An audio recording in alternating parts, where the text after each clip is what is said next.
Dr. Jaffe, what are your thoughts on type 2, 3, and 6 tissue transglutaminase? And is this something that ELISAC Biotechnologies can even test for in the LRA test of items? Or, and if not, why? And if yes, then why? I'm so glad you asked. We test for gluten, gliadin, and wheat. We test for all grains and grasses.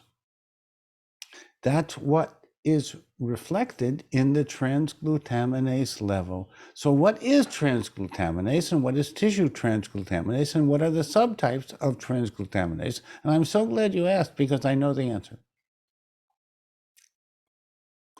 Transglutaminase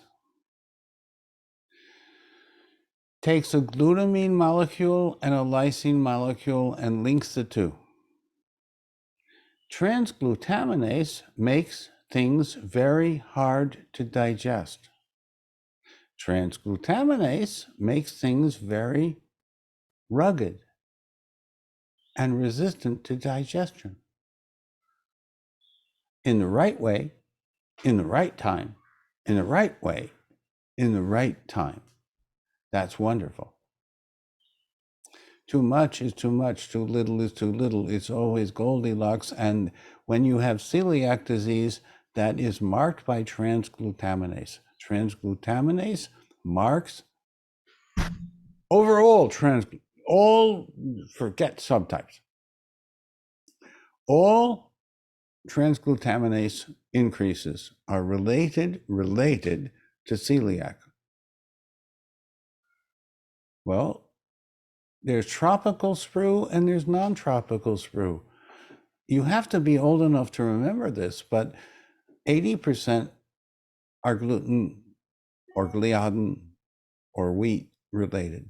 That's why we test for them. 20% are other things, other grains, all grains you can make bread out of. Grains all have a different kind of gluten. Gluten is hard to digest. Transglutaminase makes molecules hard to digest. If you think reductionistically, if you think mechanistically, if you think conventionally, that is paradoxic to the point where you don't want to think about it.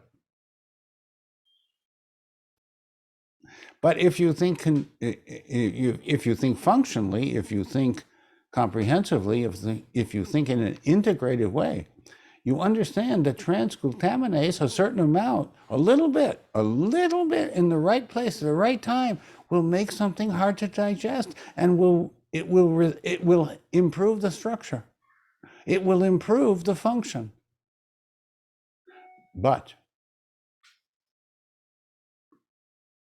if you have too much gluten of any kind, transglutaminase will go up.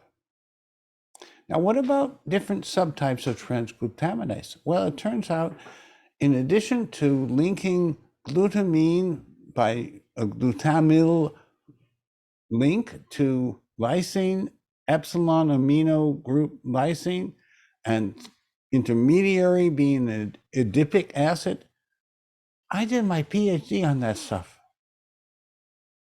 I really understand all that stuff. That's very in detail in the weeds. But different transglutaminases have been associated with different conditions, including neurodegeneration, prion disease. Seems to be worse, appears to be worse. Giuseppe Lignami, who studies prions full-time, thinks they are worse. The prions are worse in the presence of metabolic acidosis and antioxidant ascorbate deficiency, meaning scurvy and metabolic acidosis. So that scurvy and metabolic acidosis are related to everything, almost. So one of the transglutaminases is associated with neurodegeneration. A different transglutaminase is associated with celiac disease. A different transglutaminase is associated with impaired energy, function, which means low magnesium and choline citrate, because ATP needs to be activated by magnesium. So we very quickly get back to some solutions that are only understandable when you look at the causes, not the consequences. If you look at the symptoms, you would never understand what transglutaminase means or does. I'm so glad for the question because it shows that I'm a biochemist. Transglutaminase is very complicated.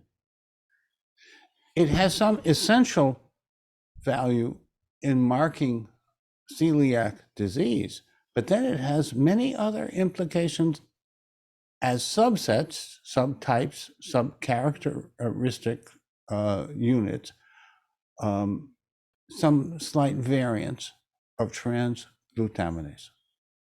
So thanks for the question. I'm glad that I, as a biochemist, can help you understand what this means and why it's important for celiac, but for other digestive diseases as well.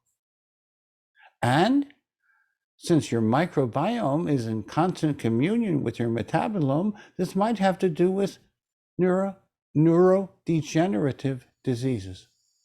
This might have to do with other chronic diseases. So keep those questions coming in and we will provide answers.